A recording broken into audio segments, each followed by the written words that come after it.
vamos agora iniciar a nossa lição na manhã de hoje. Abram, por favor, aí as suas Bíblias, Evangelho de Mateus. A gente vai ler 2 textos nesse Evangelho. A gente vai ler de trás para frente. A gente vai começar no capítulo 28, versículos 18 e 19. Depois a gente volta para o capítulo 26, versículos 26 a 30. São textos conhecidíssimos dos irmãos. É apenas para a gente poder introduzir o nosso estudo na manhã de hoje.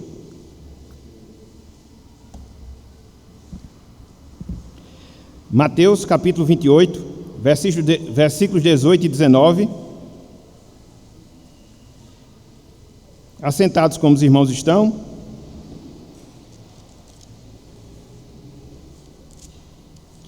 Versículos 18 e 19. E depois a gente volta para o 26, capítulo 26, versículo 26 a 30. Então vamos começar, como nós falamos, de trás para frente. Mateus 28, 18 até o versículo 19.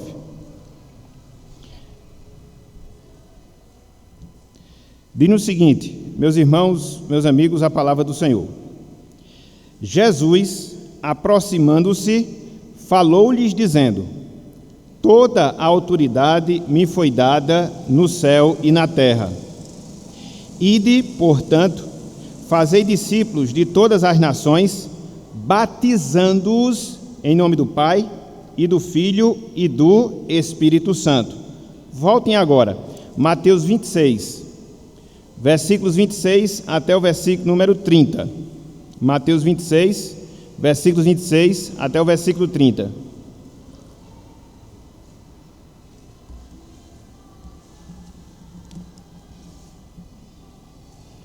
Diz o seguinte a palavra do Senhor: enquanto comiam, tomou Jesus um pão e, abençoando-o, o partiu e o deu aos discípulos, dizendo: tomai, comei, isto é o meu corpo. A seguir, tomou um cálice e, tendo dado graças, o deu aos discípulos, dizendo: bebei dele todos, porque isto é o meu sangue, o sangue da nova aliança, derramado em favor de muitos para remissão de pecados. E digo-vos que, desta hora em diante, não beberei deste fruto da videira, até aquele dia em que o hei de beber novo convosco no reino de meu Pai. E, tendo cantado um hino, saíram para o Monte das Oliveiras. Até aqui, até o versículo 30, que o Senhor nos abençoe e que Ele aplique a sua santa palavra aos nossos corações. Amém. Meus irmãos, meus amigos, nós podemos dizer que o culto solene, ou seja, o culto corporativo, como o próprio nome ele já indica, ele é essencialmente corporativo. O culto solene, que é o culto que nós prestamos semanalmente, ele é essencialmente corporativo. E por que nós fazemos tal afirmação? E por que nós dizemos tais palavras? Simples, porque Deus, meus irmãos, minhas irmãs, Ele chama seu povo para presencialmente comparecer em sua presença, a fim de que nós possamos servir a Ele, ou seja, servir ao nosso Deus, e também para que este Deus venha e nos sirva. O culto, ele tem esses 2 aspectos. Ele é um ato de serviço. E aí, esse ato de serviço, nós podemos dizer que é um ato recíproco. Por quê? Porque quando nós cultuamos a Deus, nós servimos ao Senhor, na medida em que nós oramos, na medida em que nós cantamos louvores ao nosso Deus, na medida em que nós trazemos as nossas ofertas perante o altar do Senhor, perante o altar de Deus. Mas não só isso, o culto corporativo é o momento no qual Deus também ele nos serve. Como? Ele nos serve através da sua palavra, ele nos serve através dos seus sacramentos. Então, se nós não temos essa visão, que a partir de hoje a gente possa ter. O culto, ele é corporativo e ele consiste em um serviço mútuo não só do povo de Deus, em relação a esse Deus, mas também de Deus, do próprio Senhor, em relação a esse povo. Servimos a Deus através das nossas orações, através dos nossos louvores, através das nossas ofertas, e Deus, ele vem e nos serve através da sua palavra e através dos seus sacramentos. Que grande privilégio nós temos da parte de Deus, que grande privilégio nós temos da parte do Senhor. Sobre essa reciprocidade de serviço dentro da adoração, um certo autor, ele falou o seguinte, abro aspas para as suas palavras: Deus não nos tem dado apenas sua palavra, mas tem nos dado os sacramentos. Na palavra pregada, o evangelho vem da boca do ministro, mas na palavra visível, que são os sacramentos, vem da sua mão, ou seja, vem da mão do Senhor. Por isso, meus irmãos, por isso, meus amigos, nós podemos dizer que culto que é culto, ele exige a presença física das pessoas na adoração. Você pode até ter, como de fato nós temos, a facilitação através dos meios de comunicação, sobretudo da internet, mas são paliativos, vamos assim dizer, que nós temos para poder suprir uma determinada necessidade, para poder resolver um determinado problema, mas o culto, ele só é culto, a adoração, ela só é adoração quando nós nos fazemos presentes fisicamente na casa de Deus, servindo a Ele e também experimentando o seu serviço em relação a cada um de nós. Hoje, meus irmãos, meus amigos, por exemplo, nós estaremos a considerar os sacramentos como elemento de culto. Hoje nós consideraremos os sacramentos como elemento de culto.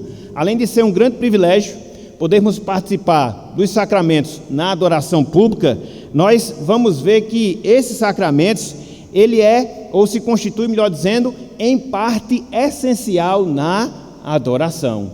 Precisamos adorar a Deus. E dentre várias formas como isso acontece, no seu sentido solene, no seu sentido público, ocorre também mediante os sacramentos. Então a gente vai tentar considerar, sabendo da complexidade em si do assunto e da sua extensão, mas a gente vai tentar equacionar aqui algumas dúvidas, dirimir alguns questionamentos para podermos aprofundar o nosso conhecimento acerca desse tema, ou seja, os sacramentos como elemento na adoração, ok? Então, em primeiro lugar, meus irmãos, meus amigos, eu queria que nós definíssemos, eu queria que nós classificássemos os sacramentos.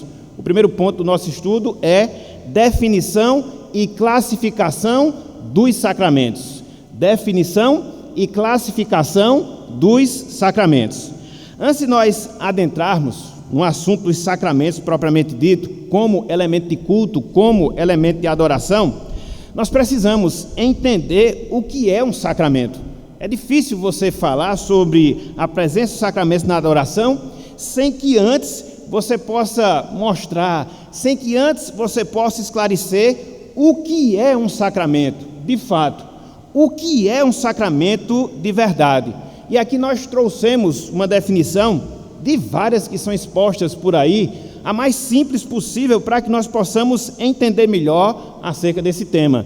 E eu extraio essa definição da pergunta 92 do Breve Catecismo de Westminster. E nessa pergunta, na verdade, na resposta a essa pergunta, o que é um sacramento, nós encontramos o seguinte nesse documento confessional. Ele fala: sacramento é uma santa ordenança instituída por Cristo, na qual, por sinais visíveis, Cristo e as bênçãos do novo pacto são representadas, seladas e aplicadas aos crentes. Eu vou repetir.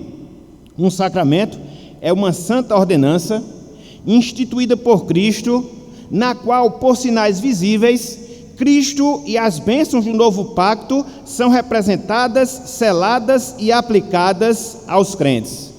quando a gente olha uma definição como essa, conforme nós falamos, básica, mais direta, a gente pode notar alguns pontos que nos faz enxergar e que nos dá as condições necessárias para nós podermos identificar o que é ou não um sacramento.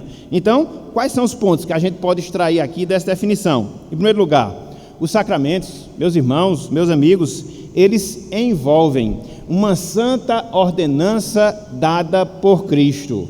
Os sacramentos, eles envolvem uma santa ordenança, uma santa ordem dada pelo próprio Senhor, pelo próprio Salvador, Jesus Cristo. Mas não só isso. Os sacramentos, eles são representados através de sinais visíveis, que você pode enxergar, que você pode pegar, que você pode presenciar.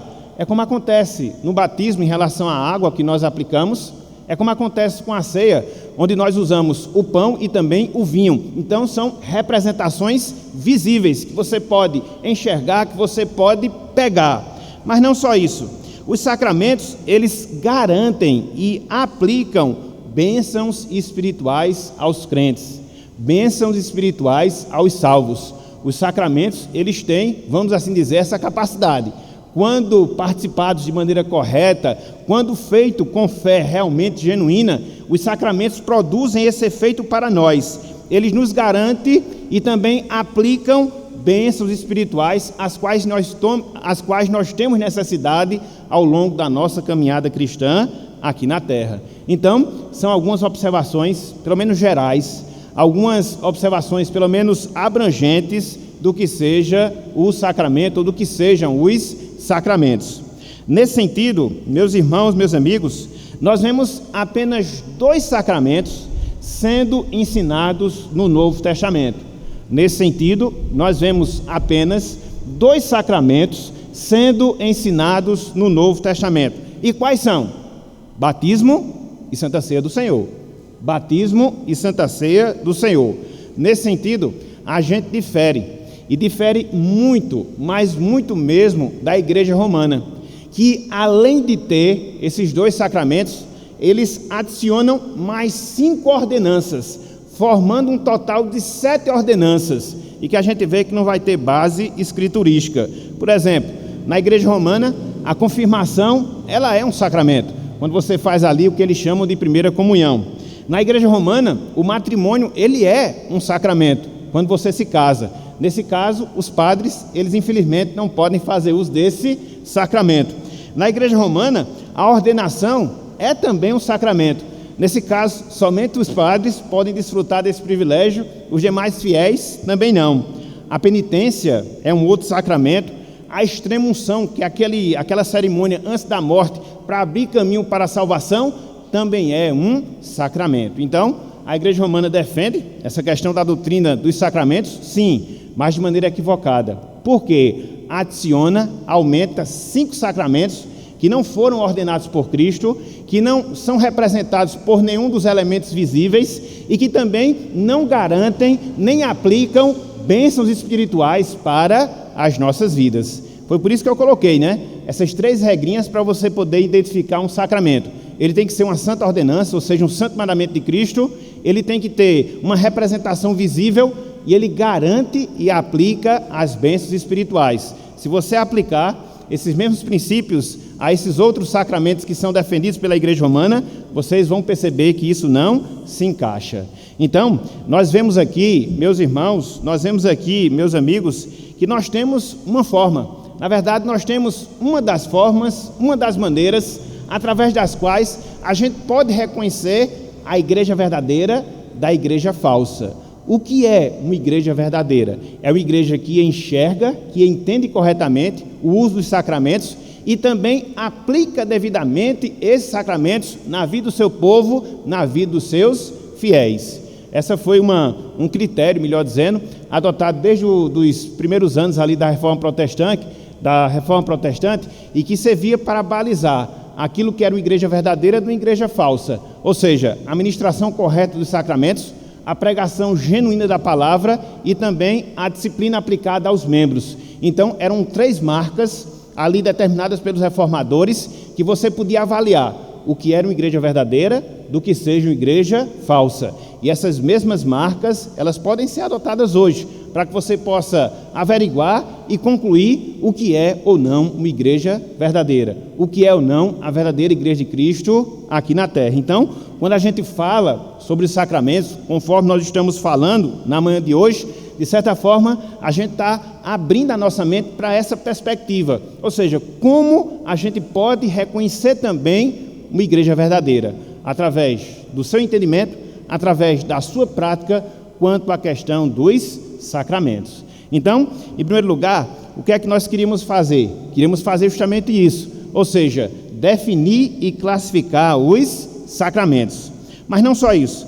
Em segundo lugar, e aqui a gente vai se demorar mais, eu queria que nós observássemos a instituição e os significados dos sacramentos.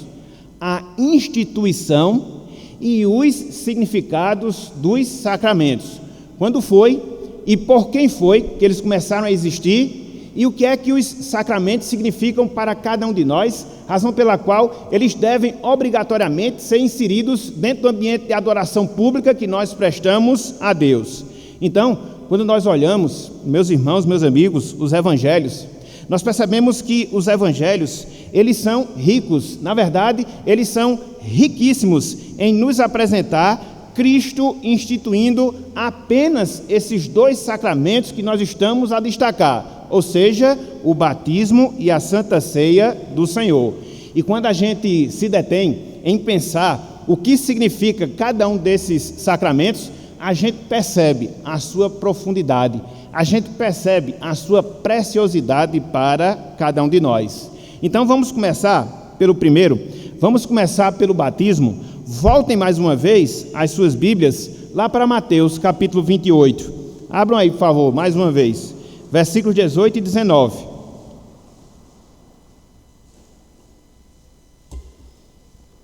Mateus 18 e 19. Veja o que nos diz aqui. Jesus, aproximando-se, falou-lhes dizendo: toda autoridade me foi dada no céu e na terra. Ide, portanto, fazei discípulos de todas as nações, batizando-os em nome do Pai e do Filho e do Espírito Santo. Então, quando você contextualiza essa passagem, você vai perceber o quê?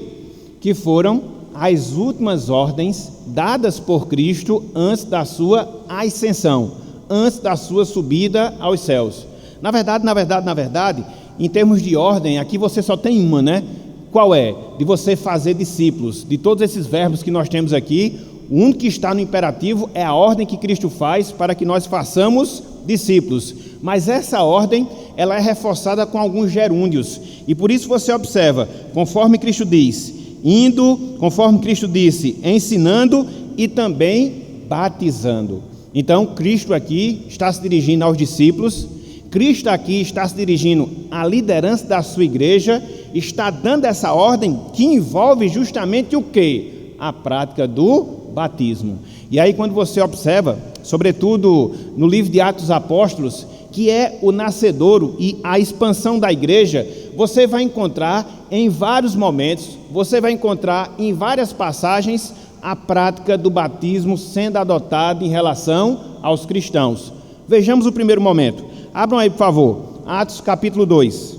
Atos capítulo 2, versículos 37 até o versículo número 38 e também o versículo número 41. Eu acho interessante porque Agostinho, as pessoas chamam de Santo Agostinho, ele sempre comentava esse texto como a data natalícia da igreja.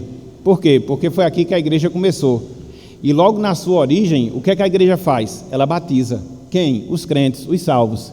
Então, por isso que você vê a confirmação do sacramento aqui, do batismo, logo na Gênesis, logo na origem da igreja. Então, veja aí, Atos capítulo 2, após a pregação de Pedro, depois da descida do Espírito Santo, versículos 37 até o versículo de número 38. Veja, ouvindo eles estas coisas, ou seja, o público para o qual o apóstolo Pedro se dirigiu, compungiu-se-lhes o coração e perguntaram a Pedro e aos demais apóstolos: que faremos, irmãos? Versículo 38. Respondeu-lhes Pedro: arrependei-vos e cada um de vós seja o quê?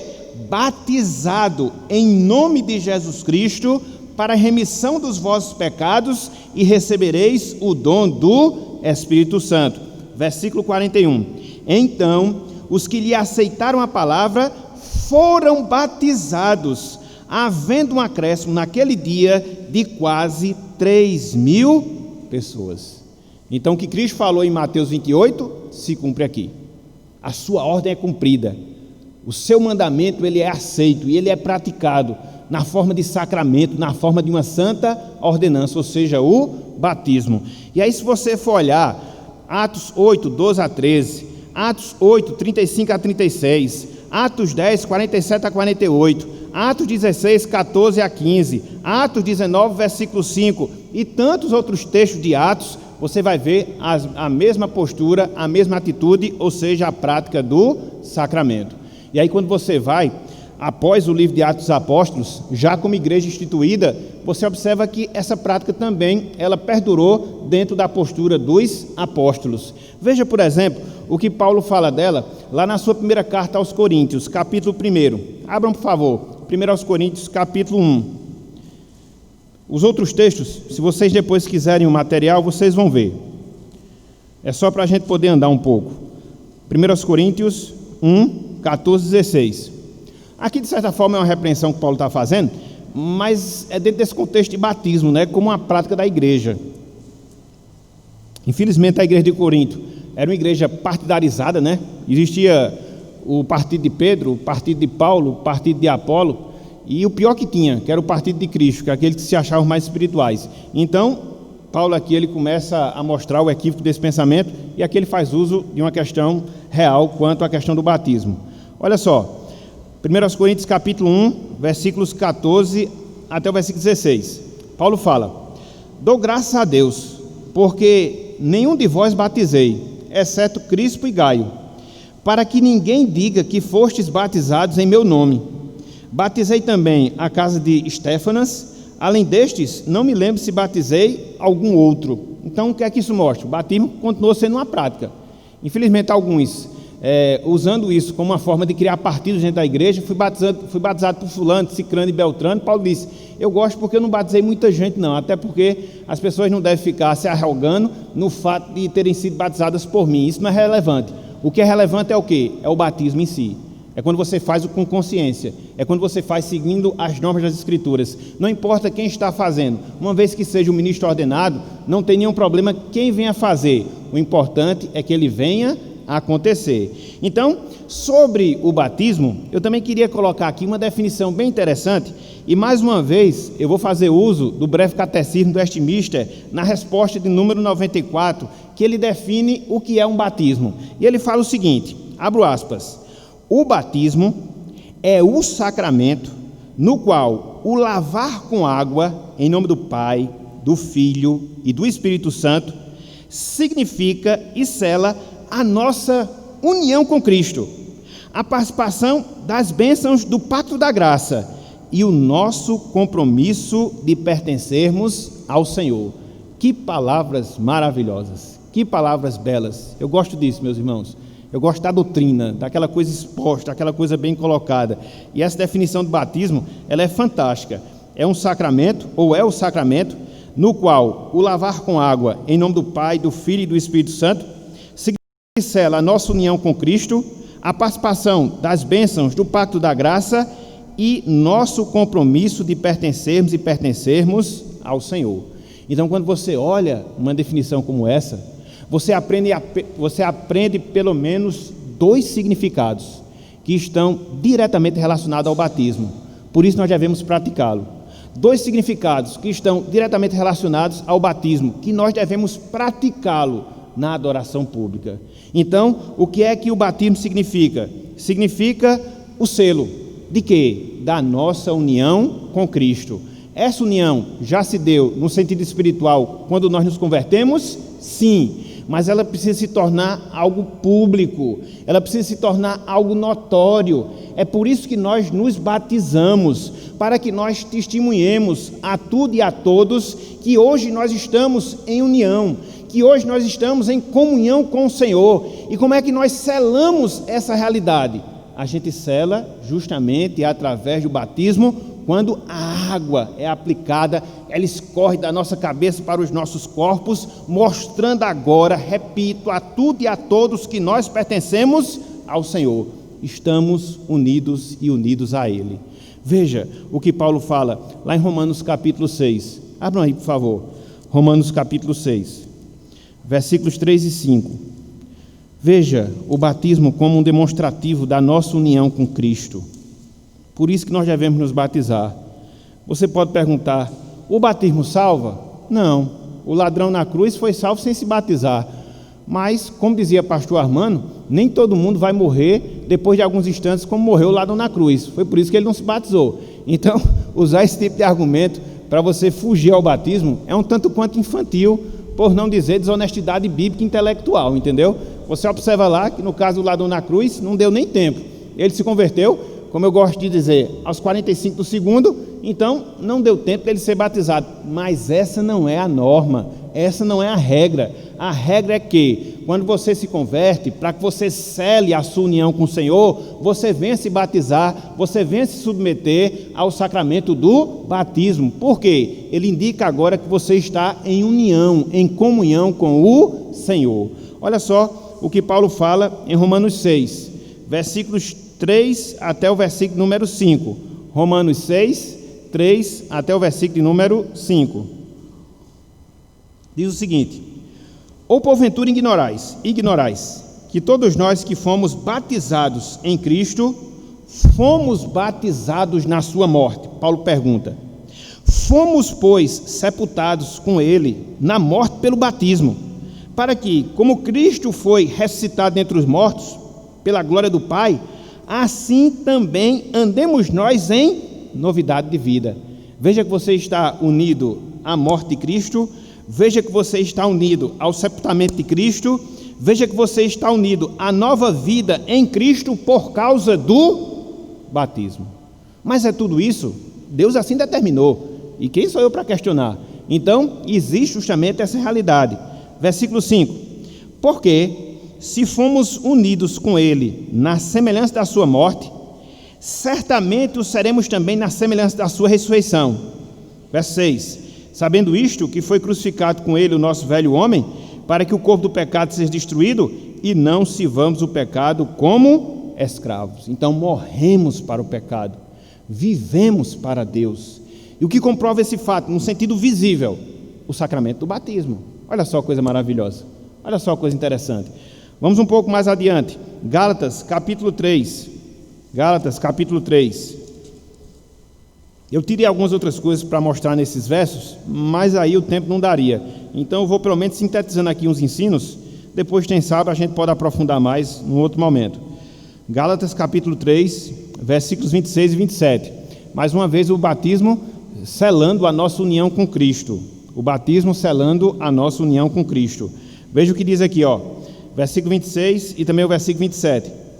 Pois todos vós que sois filhos de Deus, mediante a fé em Cristo Jesus. Veja, porque todos quantos fostes batizados em Cristo, de Cristo vos revestistes. Então, quando você é batizado em nome de Cristo você se reveste.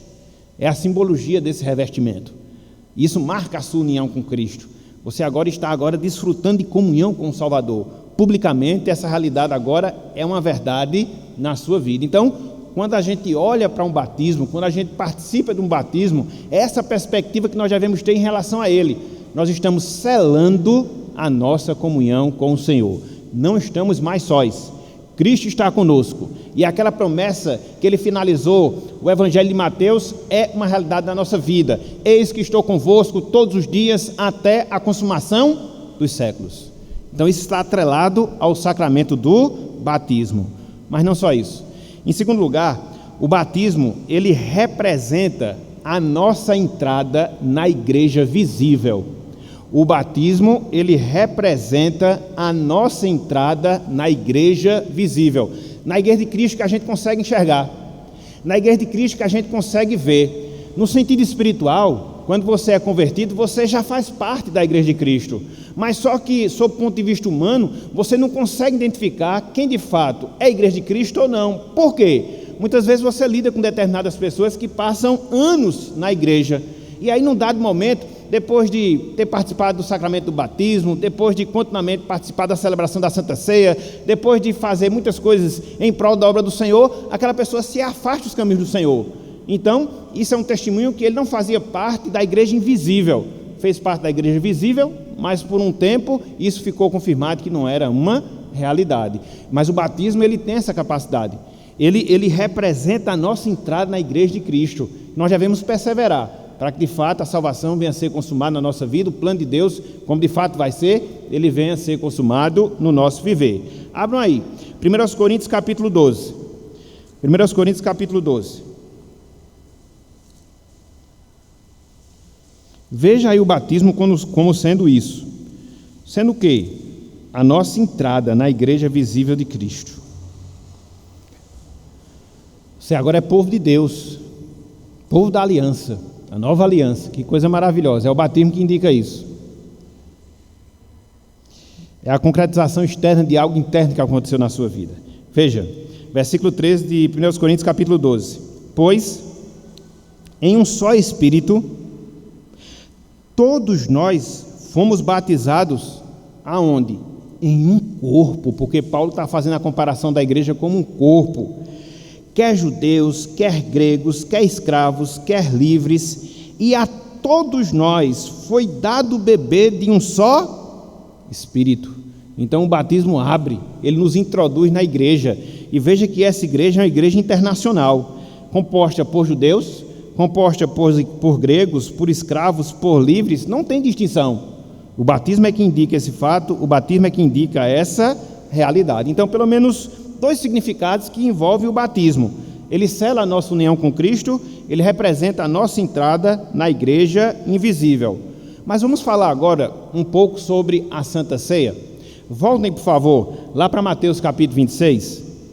Mateus capítulo 26. Eu estou dando todo esse conteúdo teórico, vamos assim dizer, para que a gente possa se aperceber dessa realidade, meus irmãos. Porque muitas vezes a gente tem a tendência de mecanizar as coisas e não parar para pensar na seriedade daquilo que a gente está fazendo. E aí é necessário a gente dar esse conteúdo, né, mais teórico, bíblico, para que a gente possa entender como as coisas elas se operacionalizam. Mateus 26, versículos 26 até o versículo 30. Só reler aquilo que nós já lemos na parte introdutória, só que agora chamando a atenção para alguns detalhes. Diz o seguinte: enquanto comiam o que? A Páscoa, né, que Cristo estava celebrando com os discípulos. Mateus 26, 26. Tomou Jesus um pão e, abençoando, o partiu e o deu aos discípulos, dizendo: tomai, bebei, isto é o meu corpo. A seguir tomou um cálice e, tendo dado graças, o deu aos discípulos, dizendo: bebei dele todos, porque isto é o meu sangue, o sangue da nova aliança, derramado em favor de muitos, para a remissão de pecados. Estava aqui, meus irmãos, estava aqui, minhas irmãs, instituída a Santa Ceia do Senhor, conforme a gente vê lá em Lucas capítulo 22, versículo 19, como um memorial perpétuo para a igreja enquanto ela existir aqui na terra. Então, enquanto tiver povo de Deus aqui na terra, enquanto houver igreja de Cristo aqui na terra, dentre várias coisas, o que se espera dela? Que ela celebre o sacramento da Santa Ceia, porque ele foi instituído por Cristo, e ele é perpétuo, ele é um mandamento de Cristo para o seu povo aqui na terra. Sobre a Santa Ceia, eu queria trazer uma outra definição, aqui não mais do breve catecismo da Westminster, mas sim das notas da Bíblia de Genebra.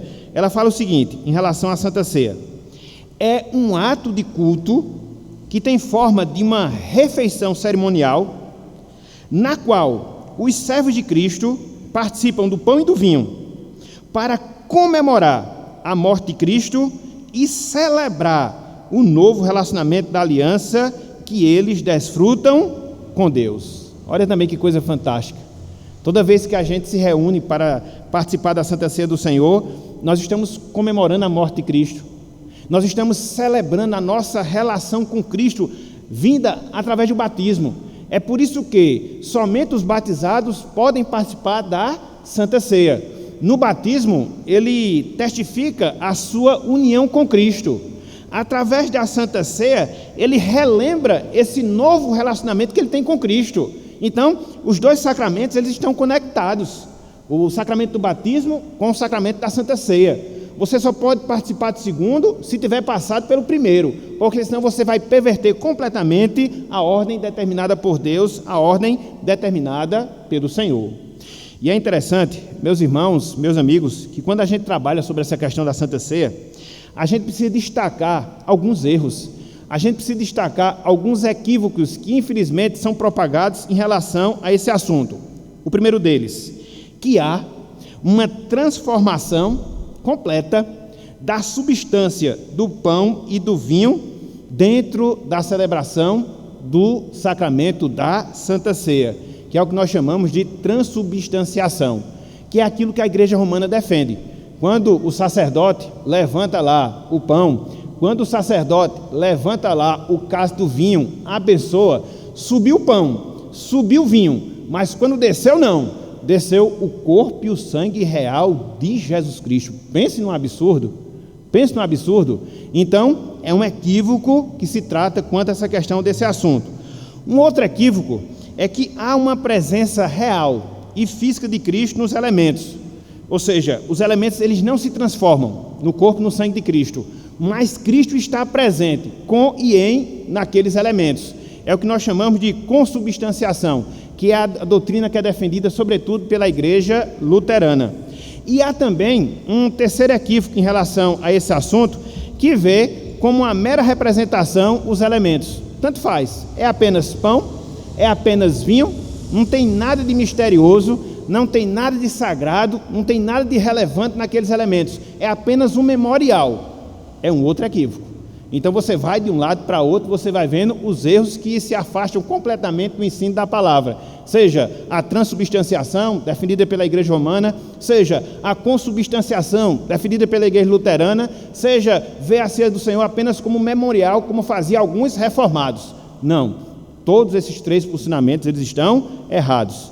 A ceia do Senhor, meus irmãos, minhas irmãs, ela precisa ser vista como uma alimentação espiritual de Cristo, através da fé, mediante os elementos que a simbolizam. Repetindo, a ceia do Senhor precisa ser vista como uma alimentação espiritual de Cristo pela fé, através dos elementos que simbolizam, que representam a Santa Ceia. Então, quando nós estamos participando da Santa Ceia, quando nós estamos comendo do pão, quando nós estamos bebendo do vinho, na verdade, meus irmãos, minhas irmãs, espiritualmente falando, pela fé, nós estamos nos alimentando do próprio Salvador. O pão continua a ser pão, o vinho continua a ser vinho, mas quando você o faz pelos olhos da fé, é como se você estivesse se alimentando de Cristo, se fortalecendo com a presença de Cristo em sua vida. Então, é essa percepção que a gente deve ter, é esse o entendimento que a gente deve ter todas as vezes que nós participamos da Santa Ceia do Senhor. Por isso a Santa Ceia, ela é um sacramento. Ela celebra, meus irmãos, ela celebra, minhas irmãs, a salvação que Cristo adquiriu por nós na cruz do Calvário. Quando você come do pão, o pão que foi partido, aquilo simboliza o corpo de Cristo que foi dilacerado, sobretudo quando foi crucificado no Calvário. Quando você bebe do vinho, você está bebendo do sangue de Cristo, que escorreu do Calvário para poder consumar a nossa salvação.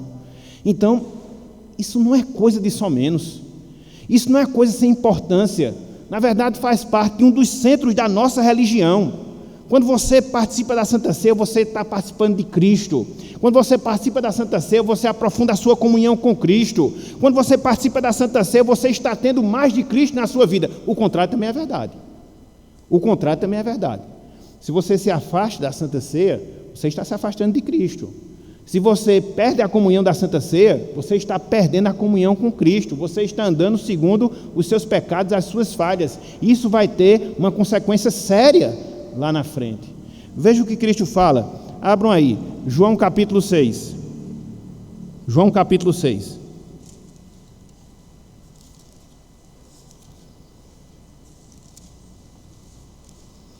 versículos 53 e 54.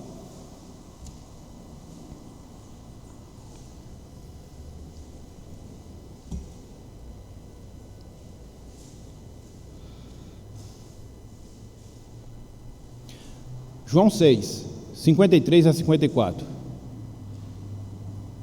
Palavras impactantes de Cristo ao seu povo, a nós. Ele diz o seguinte, respondeu-lhe Jesus: em verdade vos digo, veja que há uma condicional, há uma condicional, ok? Se não comerdes a carne do Filho do Homem e não beberdes o seu sangue, não tendes vida em vós mesmos. Quem falou isso, meus irmãos? Cristo. Se a gente não come da sua carne, se a gente não bebe do seu sangue, qual é o resultado direto que isso gera na nossa vida? Nós não temos vida em nós mesmos. Versículo 54.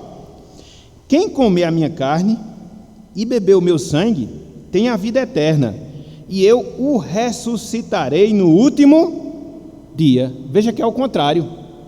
Quando você bebe do sangue, quando você come da carne de Cristo, você tem o quê? Vida eterna.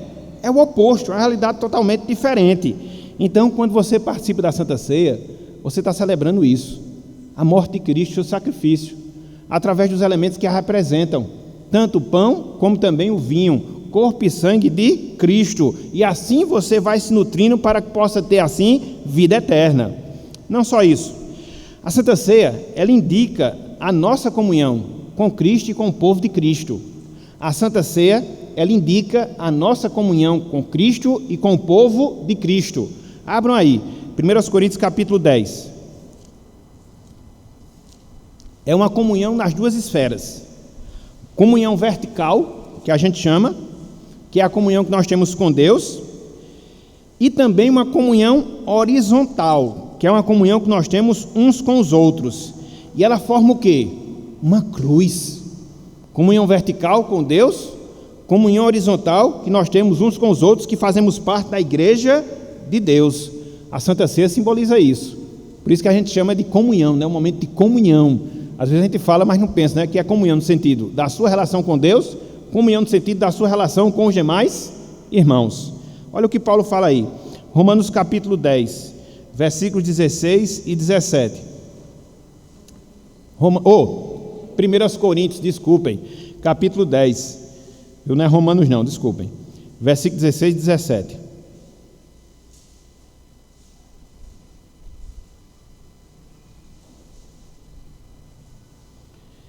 Veja, porventura, o cálice de bênção que abençoamos, veja, não é a comunhão do sangue de Cristo? Opa, que coisa maravilhosa! Quando você bebe do cálice, você está tendo comunhão com Cristo. Olha a coisa fantástica. E Paulo não para por aqui, ele segue. O pão que partimos não é a comunhão do corpo de Cristo? Você está ali, em comunhão no sangue e na carne. Vinho e pão, entendeu? Versículo 17.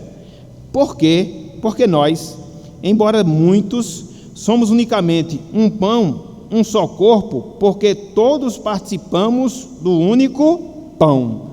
Então, comunhão com Cristo, versículo 16, comunhão uns com os outros, versículo de número 17. Então, é por isso que você tem essas duas esferas, comunhão com Deus, comunhão com os seus irmãos. A Santa Ceia, ela indica isso. E, por fim, a Santa Ceia, ela serve de alimento. Ela serve de alimento para a nossa fé, a fé dos crentes ao longo da nossa caminhada cristã.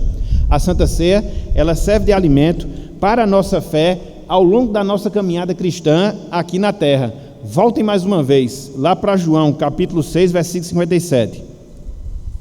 É por isso que a gente não pode parar de tomar a Santa Ceia. Senão a gente fica fraco, espiritualmente falando.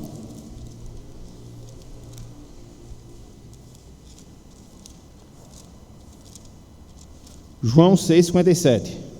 João 6,57. Olha só o que Cristo diz aí. Olha, assim como o Pai que vive me enviou, e igualmente eu vivo pelo Pai.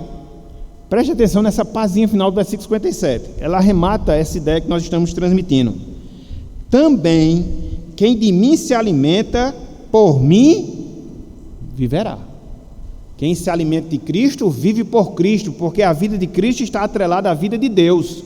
Logo, se você não participa do pão nem do vinho, você vai definhando espiritualmente, você não vai vivendo mais em termos espirituais. Então, tudo isso, meus irmãos, meus amigos, nos ensinam uma verdade extraordinária relacionada aos sacramentos. Ou seja, que os sacramentos não foram e não são ordenanças aleatórias que Cristo deu à sua igreja. Não, muito pelo contrário. As ordenanças, seja batismo, seja Santa Ceia, revelam a vontade do Pai, revelam o processo da nossa salvação.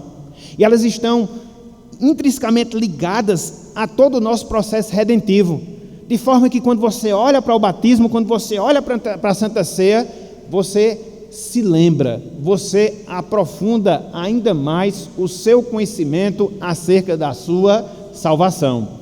Eu sempre gosto de dizer que Deus, ele é pedagógico, ele é sábio, na verdade ele é infinitamente sábio, né? Então, dentro da sua sabedoria, e sabendo da nossa estrutura limitada, que nós somos tendenciosos a esquecermos de determinadas coisas, sobretudo do que diz respeito à nossa salvação, o que é que Deus faz? Ele provê recursos, para que continuamente você possa se lembrar do processo da salvação. E quais são esses recursos? Os sacramentos, tanto o batismo como também a Santa Ceia. Eu achei bem interessante uma frase que foi escrita por Agostinho também em relação aos sacramentos. E por que eu falo tanto em Agostinho? Porque não só ele, mas sobretudo aquilo que a gente chama de pais da igreja, eles tiveram um conceito muito mais aprofundado em relação aos sacramentos. E aí não tem como a gente deixar de ler Agostinho sem ver essa verdade e destacar aquilo que ele escreveu. Então, em relação aos sacramentos, isso no século IV da nossa era, Agostinho disse o seguinte, em relação aos sacramentos, ele via os sacramentos como pouquíssimos quanto ao número, facílimos de ser observados e excelentíssimos em sua importância. Que frase fantástica, ele captou bem.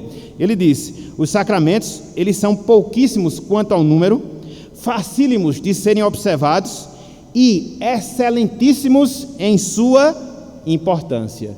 Então, ele resumiu tudo aquilo que nós devemos ter em relação aos sacramentos, ver em relação aos sacramentos. Então, o que foi que nós vimos? Em primeiro lugar, definição e classificação dos sacramentos. Em segundo lugar, o que foi que nós acabamos de ver? A instituição e os significados dos sacramentos. Agora, para fechar o nosso estudo, eu queria que nós víssemos usufruindo dos elementos ou dos sacramentos na adoração. Usufruindo dos sacramentos na adoração. Tudo que a gente viu até aqui, conforme nós falamos, foi a teoria, foi a base bíblica, que remonta à questão do ensino escriturístico dos sacramentos, seja ceia, seja batismo. Mas a grande questão que se levanta é, como é, meus irmãos, como é, minhas irmãs, que nós nos apropriamos dos benefícios do sacramento em relação à nossa vida quando nós estamos cultuando a Deus? Aqui onde você encontra o X da questão, porque muitas vezes as pessoas falam, muitas vezes as pessoas ensinam em relação ao sacramento, mas não mostra como é que você se beneficia. Eles falam o quê, mas não como. E a gente tem que descer a detalhes, porque senão fica muito generalizado. Então, a grande questão é, o que é que tem de proveito para mim, quando eu presencio ou participo de um batismo? O que é que tem de proveito para mim, quando eu participo da Santa Ceia? Porque se eu não tiver essa perspectiva, se eu não tiver esse entendimento, eu vou cair no cerimonialismo. Vou participar apenas para participar. Vou ser uma pessoa cega. E como tem isso, às vezes, na igreja evangélica? Muitas vezes por falta de conhecimento dos próprios líderes, que não se aprofundam nessas questões mais teológicas e não trazem essas questões teológicas para o seu lado prático. Por isso que teologia é prática, é teoria e prática. Então, a grande questão é, como é que eu me aproprio, como é que eu me beneficio dos sacramentos quando eu estou cultuando a Deus, quando estou adorando a Deus?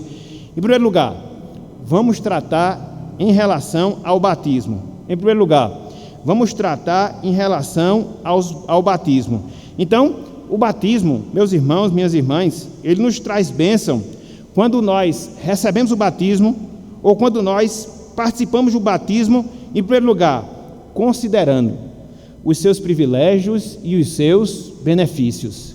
Então, quando eu estou ali professando a minha fé, quando a água está sendo derramada sobre a minha cabeça, o que é que eu devo fazer? Eu devo considerar que privilégio, eu devo considerar que benefício. Eu agora faço parte do povo de Cristo, eu agora pertenço ao povo da nova aliança, eu agora sou o povo de Deus aqui na terra.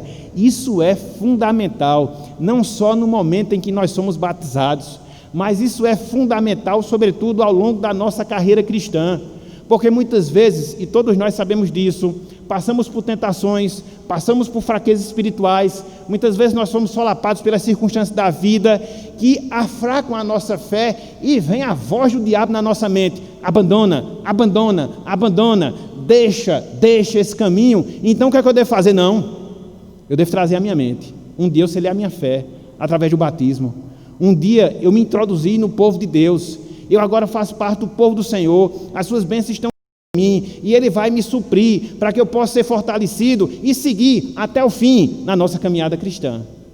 Quantas vezes você já ouviu isso em relação aos batismos?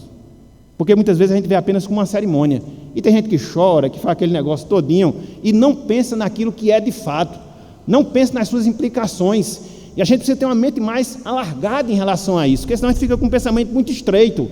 Não, meus irmãos, não podemos ser assim, não podemos ser assim. Então, ao batizando, se requer isso. Quando você estiver se batizando, considere seus privilégios, considere seus benefícios espirituais, e todos nós que estamos ao longo da nossa caminhada. Mas não só isso, nós que já fomos batizados. Você pode perguntar: mas pastor, eu já fui. E onde é que o batismo tem importância para mim, se ele já aconteceu no passado? Tem muita, meus irmãos. Para quê? Para que você possa se recordar dos votos que você fez quando se batizou. Porque às vezes, meus irmãos, se tem um momento que a gente mente, é quando a gente está se batizando, quando a gente passa por um processo verdadeiro de batismo. Porque às vezes eu vejo um batismo que na verdade pode ser qualquer coisa menos batismo. Não há juramento solene, não há juramento solene, simplesmente joga água na pessoa lá, não faz a pessoa declarar a sua fé e assumir o compromisso com Deus e com a igreja. Porque batismo que é batismo é assim, entendeu? É assim, você tem que levar o batizando a assumir, como de fato ele deve fazer, seu compromisso público, tanto com Deus como também em relação à sua igreja. Então, muitas vezes, ao longo da nossa caminhada cristã, a gente se esquece isso, ou se esquece disso, melhor dizendo, que a gente assumiu um compromisso de ser fiel a Deus, de ser fiel à sua igreja, de nos sujeitarmos às lideranças que foram constituídas, mas tudo isso a gente fez quando se batizou, e que a gente é propenso a esquecer e age como rebelde, como se a sua liderança fosse qualquer outra coisa, menos a sua liderança. Trata a sua liderança como fosse coisa só menos. Trata seu pastor como se fosse um empregado da sua igreja, que não tem um devido respeito, que não procura sujeitar aos seus conselhos, que não procura seguir as suas orientações, e que muitas vezes cai na lama do pecado por causa da rebeldia. Falta de perspectiva correta em relação ao que seja o batismo. Então, é um momento solene. Eu sou do tempo que palavra vale muito mais, mas muitas vezes aquilo que a gente fala no batismo são meras palavras, que não tem implicação nenhuma para a nossa vida.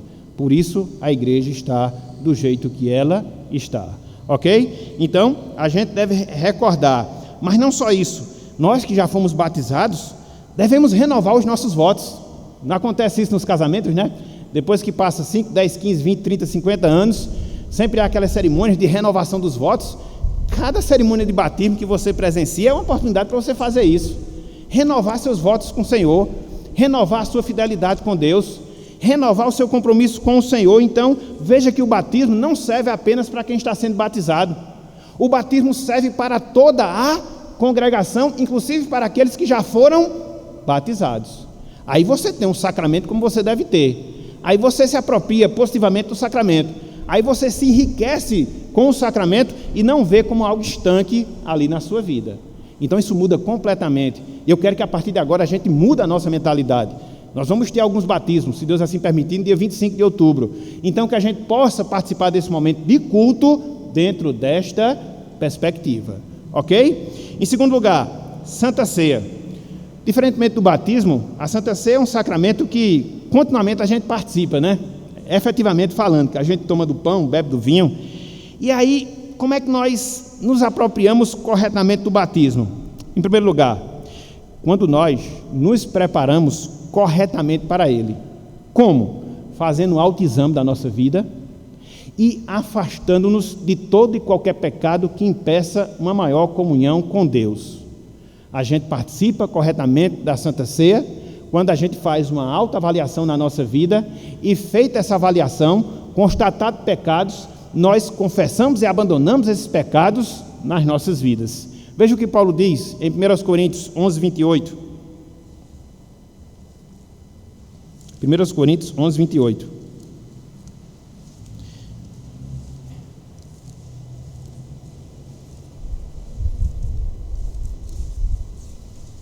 Quantos de nós, meus irmãos, quando a gente vem participar da Santa Ceia, a gente faz esse autoexame? Como é que está a minha vida com Deus? Meus votos? Como é que está? Precisamos. Veja, versículo 28. 11, 28 de 1 Coríntios. Diz o seguinte, a palavra do Senhor. Examine-se, pois, o homem a si mesmo. Disse Paulo. E assim coma do pão e beba do cálice. Essa palavra aqui, examine-se, ela está no presente da língua grega, o que indica uma ação continuada. Então não é só você se examinar hoje e não fazer isso amanhã, mas é sempre na sua vida, principalmente quando você vem participar da Santa Ceia do Senhor. Examine como é que está a sua vida. E aí, em constatando que você tem pecados a ser confessado, o que é que você faz? Separe-se dele. Olha o que Paulo disse um pouco antes, 1 Coríntios 5, 7. 1 Coríntios 5, 7. Veja o que a gente deve fazer com os nossos pecados, uma vez que a gente faz essa autoavaliação na Santa Ceia, antes de participar da Santa Ceia.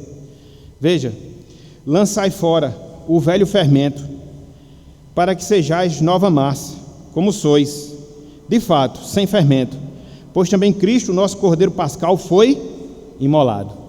Aqui Paulo ele faz uma ilustração perfeita. Ele traz a memória dos irmãos da igreja de Corinto, a celebração da Páscoa lá do Antigo Testamento, que exigia a ausência plena e completa de fermento, porque fermento na Bíblia é símbolo de pecado. E aqui Paulo faz essa analogia, essa comparação. Então, é o ato contínuo. Quando você está aqui se preparando para a Santa Ceia, avalie sua vida. Constatou pecado? Abandone-o, confesse-o. Tira esse fermento velho, para que ele não venha levedar toda a massa da sua vida e lhe afastar de Deus. Ou seja, ok? Em segundo lugar, participemos da Santa Ceia do Senhor, considerando a nossa nova realidade em Cristo, considerando no valor do sacrifício de Cristo. Participemos da Santa Ceia, considerando a nossa nova posição em Cristo e no valor do sacrifício de Cristo para as nossas vidas. Voltem mais uma vez, 1 Coríntios capítulo 11. Tempo faltaria para a gente falar sobre esse sacramento. Eu vou até passar um pouquinho da hora aqui, mas eu acho que é necessário, para poder sintetizar tudo hoje. Veja o que a gente deve fazer quando estivermos participando da Santa Ceia. Versículo 29. Pois quem come e bebe, sem discernir o corpo, come e bebe juízo para si. Esse discernir o corpo aqui está relacionado a problemas de comunhão, que foi a motivação de Paulo escrever esse capítulo 11 da sua carta aos Coríntios. Havia falta de comunhão entre alguns irmãos, a tal ponto que uns chegavam antes dos outros, comiam antes dos outros, então era uma verdadeira bagunça. Então isso motiva Paulo a falar sobre a Santa Ceia. E aqui esse discernimento do corpo ao qual ele faz referência é o corpo de Cristo, a igreja de Cristo, a nossa posição dentro do corpo de Cristo. Então como é que está? Há arestas que eu devo aparar com meus irmãos, a indiferença que eu devo resolver, faça, senão você estará participando indignamente da Santa Ceia do Senhor e estará tomando juízo para si mesmo. É um problema, ok? Mas não só isso, versículo número 26, considerar aqui no valor, versículo 26, no valor do sacrifício de Cristo. Porque todas as vezes que comerdes este pão e beberdes o cálice, anunciais a morte do Senhor até que Ele venha. Então, eu devo considerar, quando eu estiver participando do pão, do vinho, no sacrifício de Cristo, em tudo aquilo que envolveu todo o seu processo de redenção. Então, são algumas posturas básicas que a gente deve ter, tanto em relação ao batismo, como também em relação à Santa Ceia. Na verdade, há várias, mas depois a gente pode estudar de maneira mais detalhada. Mas se nós pelo menos fizermos isso, nos prepararmos adequadamente, nos autoavaliando e nos afastando de possíveis pecados, se nós pudermos fazer isso, participar, considerando a nossa posição no corpo de Cristo, considerando o valor do sacrifício de Cristo, aí a nossa participação na Santa Ceia, ela vai dar um salto de qualidade para a nossa vida, qualidade espiritual, e aí a gente vai aprofundar ainda mais a nossa comunhão com o Senhor. Então, os sacramentos, meus irmãos, minhas irmãs, são fonte de bênçãos e devem ser experimentadas por nós que somos povo de Deus. Os sacramentos são fontes de bênção e devem ser experimentadas por nós ou experimentados por nós na nossa vida cristã, da maneira correta, da maneira certa. Foi aquilo que eu falei um pouco antes. Muitas vezes a gente mecaniza o sacramento, toma ceia, come o pão, bebe o vinho, sai dali, parece que foi mais nada que aconteceu na sua vida, não considera as implicações daquilo ali, não medita na importância daquilo ali, e aí você sai mais seco do que entrou e não produz enriquecimento espiritual nenhum para a sua vida. Você continua mergulhado no seu pecado, continua mergulhado na sua indiferença espiritual, e ao invés de você estar progredindo, você está regredindo, ao invés de você estar se enriquecendo, você está perdendo e está tornando a sua vida uma maldição aqui na terra. A gente precisa rever todos esses conceitos. E hoje, pela manhã, Deus está nos falando em relação a isso aí. Nós não seremos mais indesculpáveis quanto a esse assunto, pelo menos dentro de um conceito bem geral, conforme nós estamos colocando aqui. E agora eu quero concluir. A palavra de Deus, meus irmãos, minhas irmãs, amigos e amigas, são fonte, ou é fonte, melhor dizendo, de direção e conforto. A palavra de Deus é fonte de direção e conforto. Nesse sentido, quando eu falo palavra de Deus, não só a palavra escrita, a Bíblia propriamente dita, mas os sacramentos, que, como dizia mais uma vez Agostinho, é a palavra visível de Deus. Eu até pensava que era Lutero que falava isso ou que tinha inventado isso, mas estudando essa semana, quem inventou foi Agostinho, que Lutero copiou, entendeu? Então, os sacramentos é a palavra visível, é a pregação visível do Evangelho. Então, nós precisamos desfrutar dessa palavra, para que nós sejamos orientados, para que nós sejamos confortados, para que nós sejamos fortalecidos e assim sigamos na nossa caminhada aqui na terra. Então nós precisamos ter essa perspectiva em relação aos sacramentos. Sobre a nossa identificação como povo de Deus, ao participarmos dos sacramentos do Senhor, quer seja o batismo, quer seja a Santa Ceia, J.C. Ryle, há 100 anos, ele disse o seguinte, abro aspas, creio que ninguém que negligencia essas duas ordenanças, batismo e ceia, teria sido considerado cristão por Paulo, por Pedro, Tiago e João. Palavras fortes. E esse momento de pandemia veio revelar muita coisa. A indiferença que muitos têm quanto à questão da Santa Ceia. De muitas vezes nem vir ao culto, de muitas vezes nem vir para a participação dos sacramentos, no caso da Santa Ceia, 6 meses. Eu fico pensando, como é que vive essa vida espiritualmente falando? Se ela viver uma vida boa, eu vou rasgar a minha Bíblia, porque tudo que ela está ensinando é mentira. E tudo que eu estudei, eu vou reputar como heresia. Se uma pessoa que se ausenta 6 meses da Santa Ceia, estiver vivendo uma vida espiritual sadia, eu rasgo a minha Bíblia. Porque tudo que eu estou ensinando aqui não vale nada. Mas eu prefiro ficar com a Bíblia e ver que aquela pessoa está em grave crise espiritual, de indiferença com Deus, de indiferença com as coisas de Deus. Eu às vezes pareço ser duro, meus irmãos, e eu sempre serei duro, porque eu vou dar conta de todas as almas que Deus me deu para pastorear. E se eu não falar a verdade, Deus vai cobrar de mim. E longe de mim, eu prefiro não ser benquisto pelas pessoas, mas ser fiel no que Deus me designou para fazer. E eu vou continuar falando E eu vou continuar dizendo, porque como dizia pastor Armando, eu e Deus somos maioria, ok? Então, eu fico vendo essa realidade, meses sem participar da Santa Ceia, justificativas esdrúxulas, eu vou parar aqui com esse qualificativo para não me alongar e terminar pecando, entendeu? E às vezes as pessoas verem isso como de maneira indiferente, de maneira descarada, não participa da Santa Ceia, não vem para a igreja, não cultua a Deus, sou crente. É complicado. Mas como dizia Halle, creio que ninguém que negligencia essas duas ordenanças teria sido considerado cristão, por Paulo, Pedro, Tiago e João. Então, precisamos considerar. A igreja perdeu muito. Foram pelo menos 4 meses sem celebração da Santa Ceia por causa dessa pandemia. E me ensinou algumas coisas. Dentre elas, a gente não deve abrir para mais nada, no sentido da necessidade que a gente tem de cultuar a Deus e celebrar os sacramentos. A gente nem deve temer a César, nem a morte. Não é um vírus que deve nos afastar da presença de Deus. Não é um vírus que deve nos afastar desse momento de comunhão, de participação dos sacramentos. Porque a gente vai morrer no dia que tiver que morrer. Então, fomos covardes? Fomos. Fomos medrosos? Fomos. Mas queira Deus que nós não caiamos novamente nesse pecado. Nós não devemos temer a César, por mais que as autoridades públicas imponham restrição, nós não devemos temer a morte, por mais que haja risco, porque a gente sabe para onde nós iremos quando nós partirmos para a eternidade. Agora, longe de Cristo e dos seus sacramentos, jamais.